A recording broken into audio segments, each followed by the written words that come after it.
You don't expect your Sunday to start with blood red scratches across your BMW. But there I was, standing in the driveway with coffee in one hand, staring at what used to be the clean black side of my car. For long, jagged lines, deep enough to need bodywork. And I knew exactly who did it. I'm Mike, 50 years old, live in Columbus, Ohio. I run a small auto body shop on the east side. Grew it from nothing over 20 years. I've always been the quiet type. Steady. I fix things. That's what I do. But I couldn't fix what had moved into my house. Her name's Sophie, 16. My stepdaughter, Karen, my wife, called her fiery. I called her a landmine in mascara. It started with eye rolls. Then she began helping herself to cash from my wallet. Took my tools. Screamed if I said anything. Karen kept saying it was a phase. She's just adjusting. But here's the thing. Phases don't slice through German paint jobs. When I showed Karen the car, she looked tired. Not shocked. Not even angry. Just worn down. She was upset, she said. You know how she gets. I stood there, waiting for the punchline. But that was it. No apology. No offer to fix it. Just a shrug like the car keyed itself. And in that moment, something in me shut off. I've been walking on eggshells for a year, hoping things would get better. But you can't build a home where you're scared to open your own fridge. So that night, I started packing their things. It felt like failure, but also something else I hadn't felt in months: control. I didn't start with their clothes. That would have made it too real too fast. I started with the stuff that had quietly taken over the house. The makeup kits on the bathroom sink, the hair straightener always left on, the pile of shoes by the door that weren't mine. There's this moment when you realize your home isn't yours anymore. Not really. It's something else. A place where you pay the bills, but feel like a guest. I've been living like that for over a year. Sophie made sure of it. Every time I tried to sit in the den and watch a game, she'd blast TikToks from the couch. I moved to the garage. Then she started sneaking in there too, borrowing my tools, leaving soda cans on my workbench. Karen said I was being too sensitive. She's just a kid, but I wasn't raising her. I was surviving her. That night, I moved fast, pulled all their things from the bathroom, cleared their junk off the kitchen counter, took the Wi-Fi password off the fridge. It was petty, maybe, but it was mine again. I left the bedroom for last. That was the hardest part. The room had been ours once. Now it smelled like her shampoo, her candles, her lotions. The dresser was full of her things. My side had shrunk to one drawer. I sat on the edge of the bed for a long time. It wasn't anger. I think I was grieving something that had never really existed. We were never a real family. I just wanted so badly, I kept pretending. I didn't yell. I didn't throw anything. I didn't even raise my voice. That seemed to confuse both of them more than if I had. It was the next evening.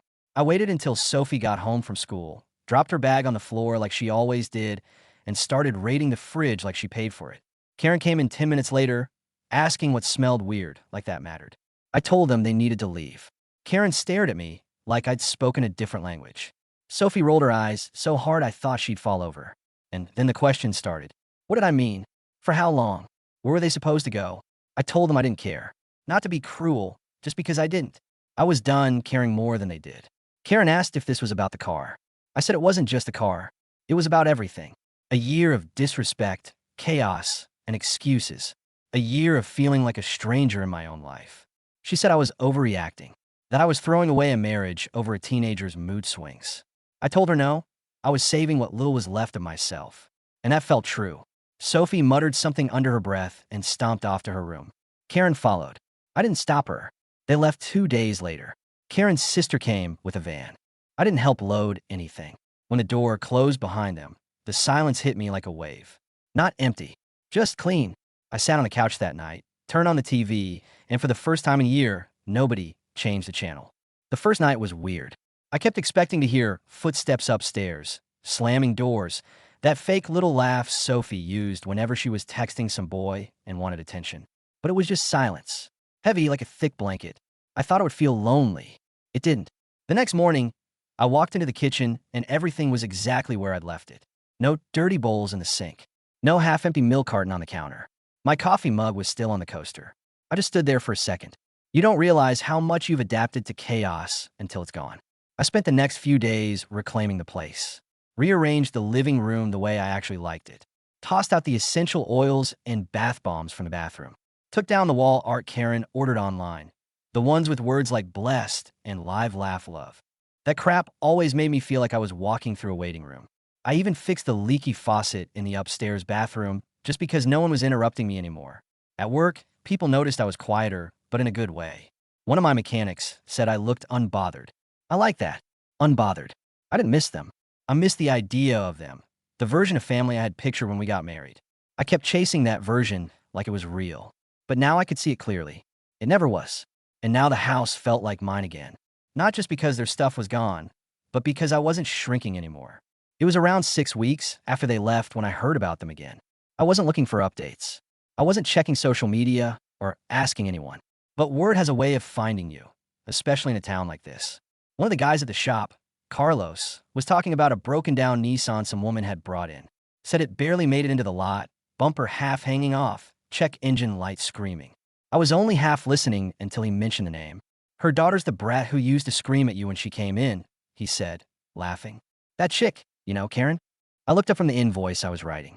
Carlos kept talking like he hadn't just dropped a weight on the table. Yeah, man. They're staying over at that budget motel off 161. Said something about her sister kicking them out. She looked rough. You dodged a bullet. I didn't say anything. Just nodded and went back to the paperwork. That night, I couldn't stop thinking about it. Not because I wanted them back. Not because I felt guilty. It was more like watching a slow-motion train wreck you had once been on and realizing you stepped off just in time. I remember that motel. It was the kind of place with rust around the sinks and buzzing lights in the hallway. I'd driven past it for years without once wondering who lived there. Now I knew. Karen and Sophie.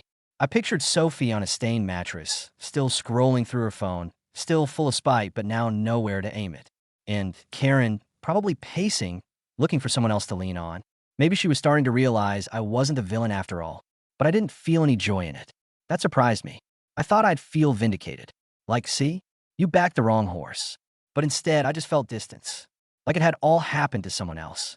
People love to say karma's a bitch, but karma didn't do this. They did. One choice at a time. And me? I just finally stopped giving chances to people who treated me like an afterthought. I didn't call them. Didn't drive by. Didn't offer help. That part of my life was over. Not in a dramatic, slam the door kind of way. More like a slow fade to black. At home, I opened the windows that night.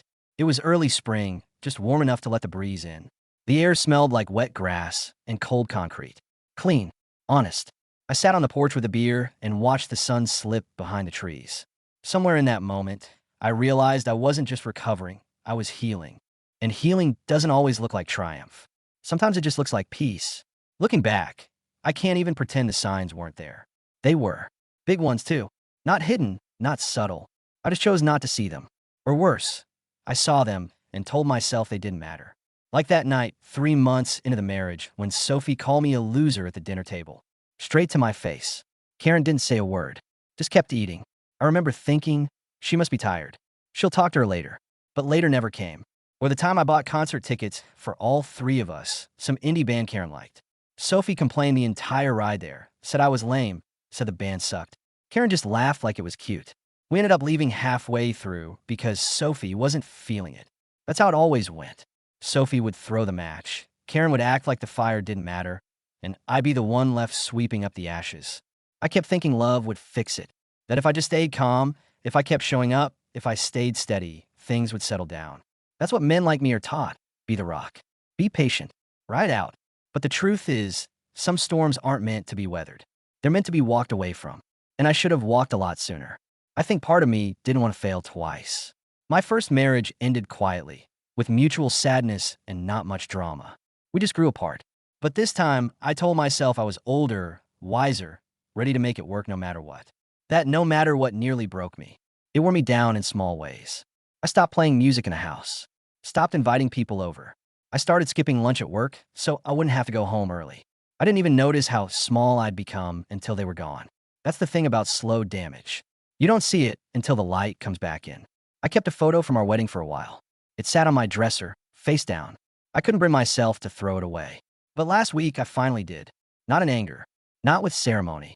I just picked it up and dropped it in the trash. It didn't hurt. It didn't free me either. It just ended. And that's how I knew I was really moving on. I was grabbing a sandwich at a local deli when I saw her, Linda, Karen's cousin. We hadn't spoken since the day she helped them pack that van. She looked older somehow, like someone had drained the color from her face.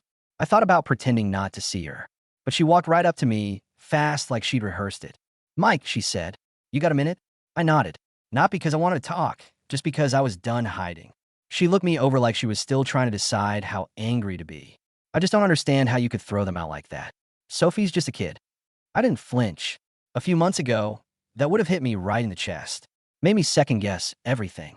But now, I just looked at her and said, she's not my kid. Linda blinked, like she wasn't expecting honesty. People rarely are. I mean, yeah, she's had it rough, but she started. I cut her off.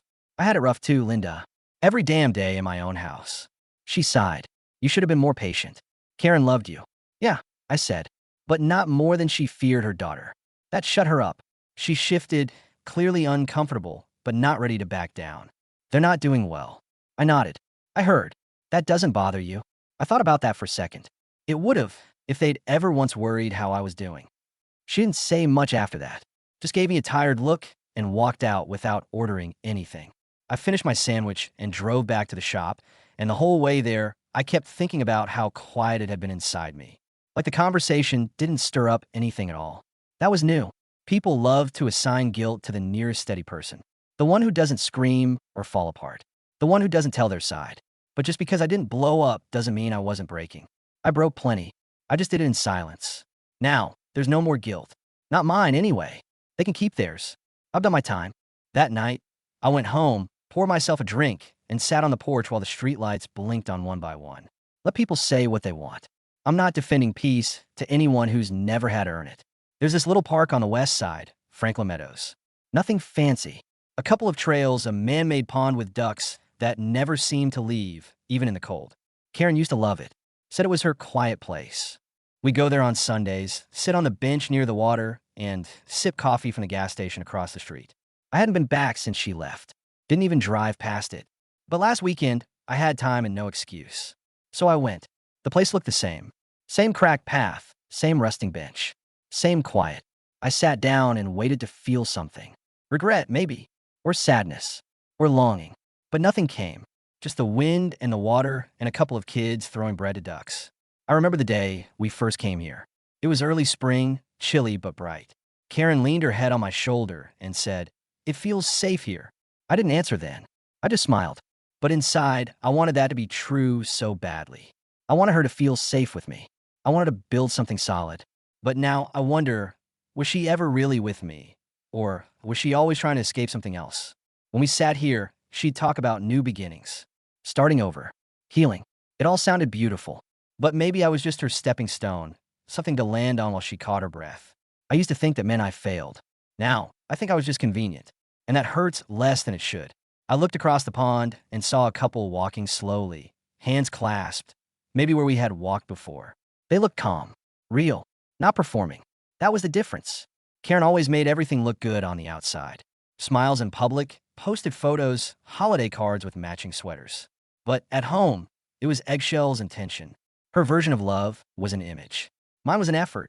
We were never speaking the same language. I just kept pretending we were. Sitting on that bench, I didn't miss her. Not really. I missed the version of me I used to be when I believed in all of it. The guy who thought effort was enough. That love could overcome anything if you just tried hard enough. That guy's gone, and I don't mourn him. But I do nod to him. He meant well. I left the park without finishing my coffee. Some places don't hold memories. They hold lies you once needed to believe. It started like any other Wednesday. Cold morning, warm coffee, email full of nonsense. I was under a 92 Camaro all afternoon, wrench in hand, classic rock on the shop speakers. Nothing special, but something was different, even if I couldn't name it first. Carlos came in around 3 with a box of donuts and a dumb grin. Slow day, he said. Figured we deserved sugar. I grabbed one, sat on the back steps, and ate in silence. The sun was out, finally. The pavement was steaming a little where the frost had started to melt. I looked down and realized I was smiling. No big reason. Nothing dramatic. Just a donut, a warm patch of sun, and a day where no one was screaming, lying, or pretending. And it hit me. This was a good day. Not the fake kind where you convince yourself things are okay, because you're too scared to admit they're not. I used to have those all the time. With Karen, there were whole weeks I labeled fine, just because no one slammed a door or cried at dinner. But this was different. This was real. The kind of good that doesn't need explaining. The kind that sneaks up on you and just sits there, quiet and solid. I didn't take a picture. Didn't post about it. I just sat there and let it happen. Later that evening, I went home and made dinner, grilled cheese, tomato soup. Simple. The kind of meal you cook when you're not trying to impress anyone. Just feeding yourself because you matter too. I watched a documentary about some old lighthouse keepers on the coast of Maine. No one interrupted. No one changed the channel.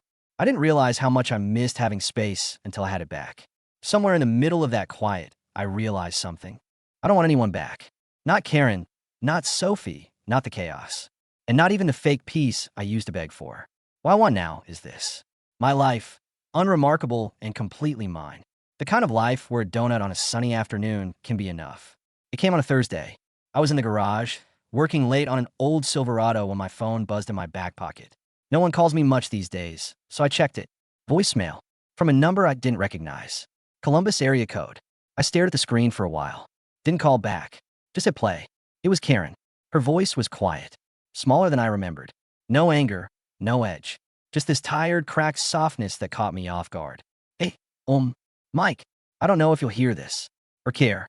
I guess I just wanted to say I'm sorry. For everything. I know it doesn't fix anything. She's going through it. We both are. There was a pause. A long one. I wasn't strong when it mattered. I see that now. And I don't blame you for walking away. I just wanted you to know that. Then silence. She hung up without saying goodbye. I didn't replay it. Didn't save it. Just deleted it and stood there for a while, my hands still greasy, the truck's engine still ticking from heat. I felt something, but not what she probably hoped for. Not guilt. Not regret. Just finality. She was right.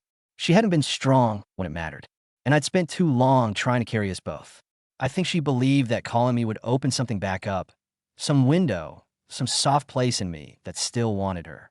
But what she didn't understand was that I did want her. I wanted her to show up for me when it counted. I waited, and when she didn't, I had to shut that door just to survive. And now I'm not angry. I'm not aching. I'm just done. I wiped my hands on a rag, got back into the truck, and kept working. The music in the background played on like nothing happened. Because nothing had, really. Sometimes closure doesn't come with a big moment. No yelling, no crying, no apologies that change the past. Sometimes it comes in the form of a voicemail you never return. It's funny how endings don't look like the movies. There's no music swelling in the background. No big speech. No slow walk into the sunset. Just Tuesday mornings. Warm coffee. A truck that still won't start until the second turn of the key. Life didn't transform. It just settled. People ask sometimes, guys at the shop, neighbors, old friends, how I'm doing. I say I'm good. And I mean it. Not in that forced, polite way we all use. But the kind that comes from finally breathing again. The house is still quiet. Sometimes too quiet, but I don't mind it anymore. Silence doesn't scare me now. It feels earned. I fixed the spare room last month.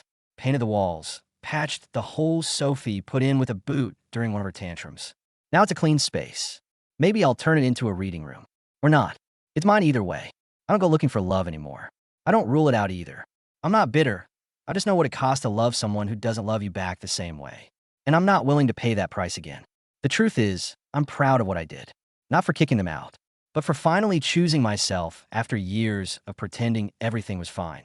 That took more strength than any fight I ever tried to avoid. Some scars don't look like cuts. They look like silence. Like a man who stops laughing. Like a house with doors that never stay open. I carried those kinds of scars for a long time. Not anymore. Now I get up, I go to work, I come home. I cook for one. I sleep better. And sometimes, on the really good days, I forget I ever lived any other way. I'm not healed. I don't think people really heal from betrayal. We just grow around it. Like a tree that bends but doesn't break. If it bent. God knows I bent. But I'm still here. And I'm still standing.